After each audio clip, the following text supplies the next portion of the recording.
Good morning, everyone.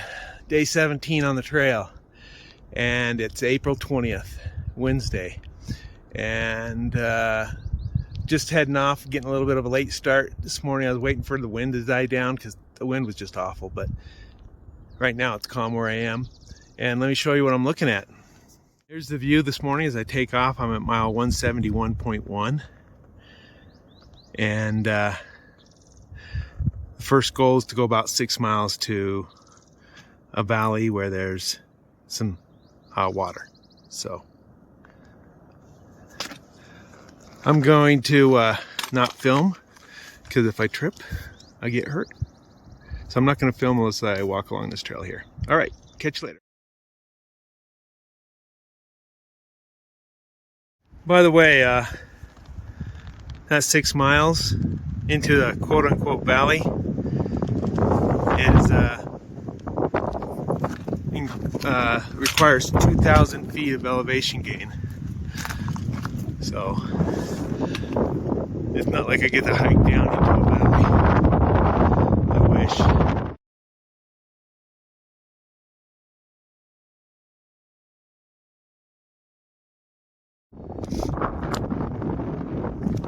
We got some really nice views this morning.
These two helped me out yesterday in such a big way. So why don't you go ahead and tell everyone your names or your trail names or whatever you want. Sure. I'm Qwerty. I'm Carly. No trail name yet. Okay. And you guys are from Gilbert? We live out in the Bay Area. Oh, that's right. California. Okay. They're in the Bay Area. Yeah. This is our first long distance trail. Yes. Okay. We're just thrilled to be out here. What inspired you to do the trail?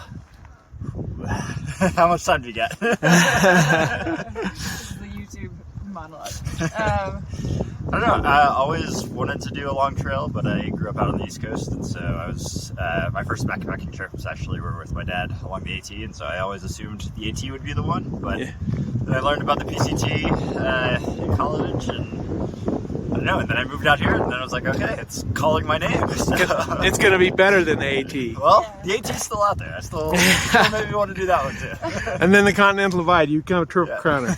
Yeah. And he planted the seed in my mind, and especially when we were cooped up inside in 2020, we started digging into YouTube, and we've gone on more and more long trips in the Sierras because it's pretty close to where we live, and really, sparked a love in me that is I'm really grateful for. So awesome. Grateful she's out here with me. Oh yeah, that's nice to be out here as a couple. And hopefully you finish as a couple. Hopefully. That's the goal. That's the goal. We can make it through. Yeah, right. One step at a time. Yeah. There was somebody who told me, before you get married, take a girl out on a long hiking trip and drag her across a log and, see if she's ornery or not. And if she is, don't marry her. There's been some moments. So, what Qwerty did for me yesterday is I was exhausted because the wind was just driving me crazy, and I had to get some water. And there's about a half a mile down to the water. He climbed down there and he brought me up 3 liters of water, and I tried to pay him for it and he wouldn't let me. So Yeah, well, if anybody is looking for donations, so I'm a big fish fan, so look up the Water Wheel Foundation or the Mockingbird Foundation and donate there. perfect, perfect. All right, guys, thanks. So how you feeling at mile, like, what are we at, 173 or?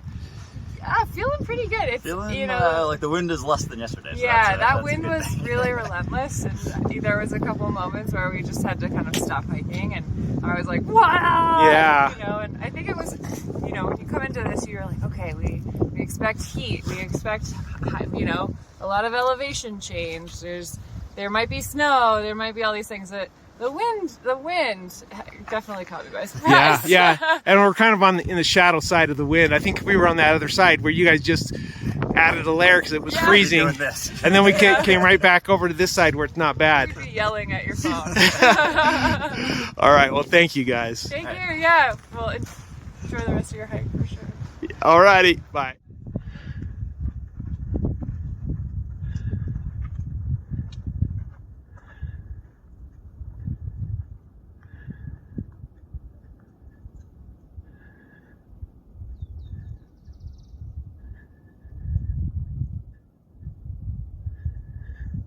I wish it wasn't so hazy.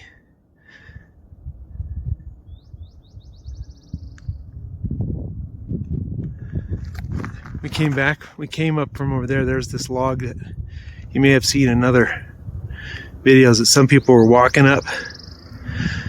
We were able to squeeze up to the side and then climb over the top of it up there without having to walk up it.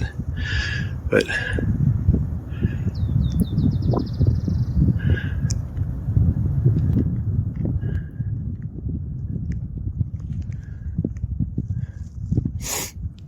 all right, carry on. I'm just sitting here eating some almonds, filtering some water and putting some electrolytes in it. And because I had to take my pack off and slide underneath that log, and then crawl under it and pull it on the rest of the way through. And I figured while I had my pack off, heck, just sit here, enjoy the view, filter some water, have a snack and a break.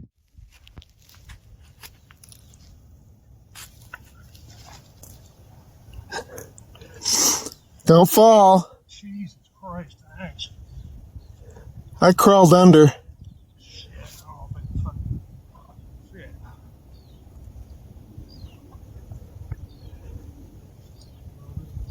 Curious to go. Christ. I am You made it. fuck.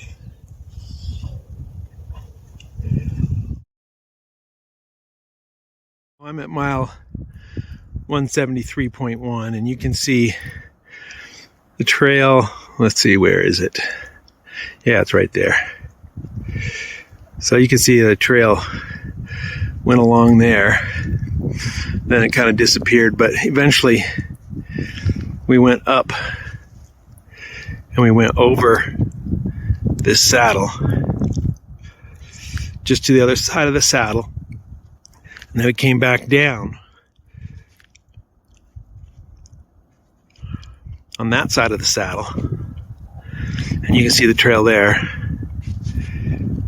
right in the center of the screen. And it wound around and around. And then you kind of lose it because it tucks back up in alongside the mountain, winds all the way around, came all the way back around, way back there, and then switched back, came back up here, right here where I'm standing, and then we go on up that way. You can see it going up across there. I think we probably go up through that saddle again. So, good times, man. Amazing views. The wind has not been too bad on this side of the mountain. When we were on the other side of that little saddle over there, it was, well, you saw, I recorded then. It was cold, but it didn't last.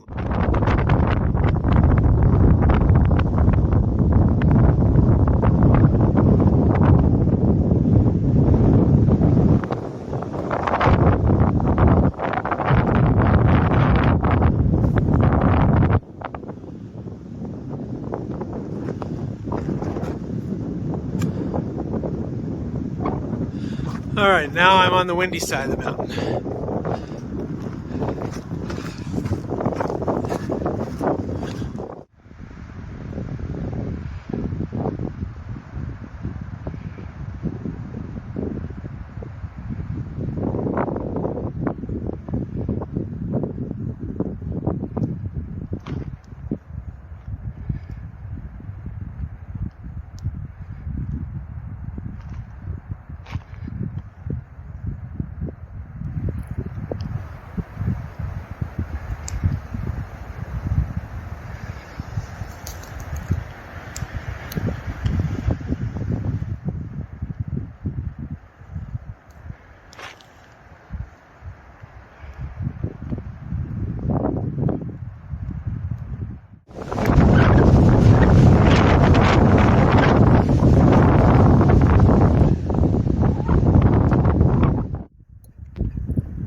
The wild thru hiker in his natural habitat.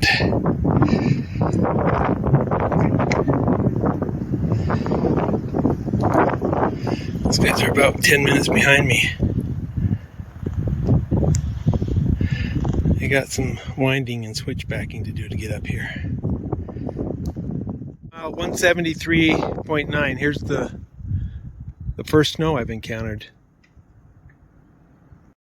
I'm at mile 174, and I think this is my first poodle dog bush encounter. Right at mile 174. So, whoa, there's a bunch more right here.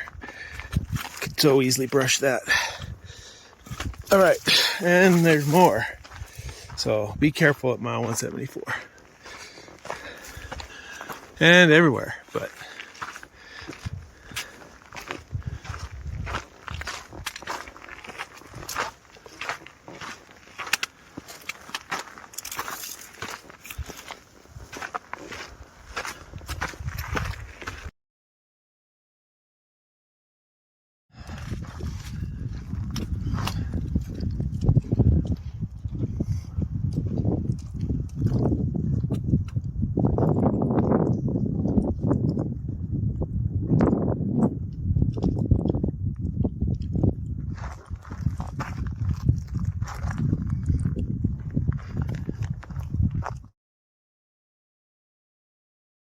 all right, I'm going to do a quick Diabadass update. Both of my sensors died, and last night I installed a new sensor, or this morning, and I can't get a reading yet because the stupid Libre style app on my phone wants me to sign in for some reason, and I don't have enough signal to sign in, so I imagine my blood sugar is a little elevated today, but I can't check it. Well, I could, but I'm just going to wait till I get a signal here and then initiate the app and then test it. So what I have found is that I'm using about a third to half the insulin to keep my blood sugars in check, and maybe a little candy helps with some energy. So I haven't gone very much candy yet, and I want to check my blood sugar before I do. But I did a little bit, and I felt like I had a little more energy, so we'll give you an update on that front too. All right, that's it for now. Can you see the trail on the other side there?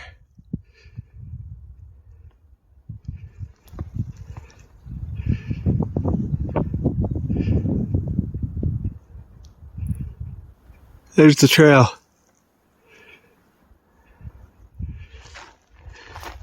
Nice obstacle course. Some people have climbed up around and went over that way, and other people have climbed down and around and went over that way. Let's see. Down it is for me. I'm at mile 175.8, and I'm at 8,343 feet. And I'm glad that I don't have to do much across the snow, because that would be a little bit nerve-wracking. So a little bit more snow crossing, but hopefully not. I was successful in not falling or slipping and making my way across the snow to safety. See that snow melt? I got some. That was cold and refreshing. I'm at mile 176, 8,317 feet in elevation. And luckily the snow has melted back enough so that I can just squeak by on the edge of the trail. Well, for the most part. Looks like here we have a tree down in the trail. People have been hiking up over that way, and good times. When you're about a mile out from Tahquitz Creek, the water source that I'm aiming for, you've pretty much done all of your climbing to that point, and you have about 100 and some feet to descend. So that's nice.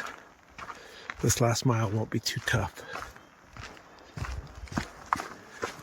Even with my pulled left calf muscle, which I pulled again, so now I'm limping and babying it. It's pretty through here, but it's interesting. There's very little undergrowth or, low-lying vegetation. Very barren, but whoa, that poor tree is dead. But a lot of trees and not much undergrowth. Got a baby tree.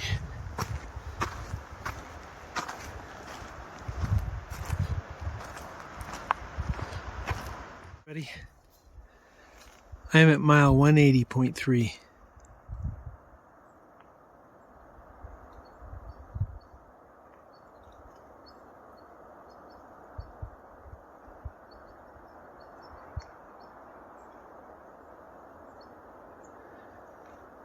I think that's Idlewild.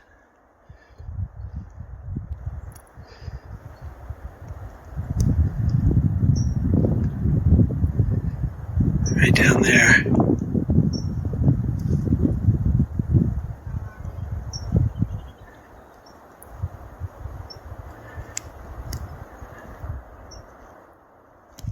Pretty cool. You all know how many licks it takes to get to the center of a Tootsie Pop, but do you know how many breaths it takes to blow up an Axle Air insulated Big Agnes sleeping pad 25 by 78? No? The answer is 38 breaths. 38. Okay, well, went about 9.9 miles today and 3,400 feet in elevation gain. And it was a tough day, but still a good day. So, see you tomorrow.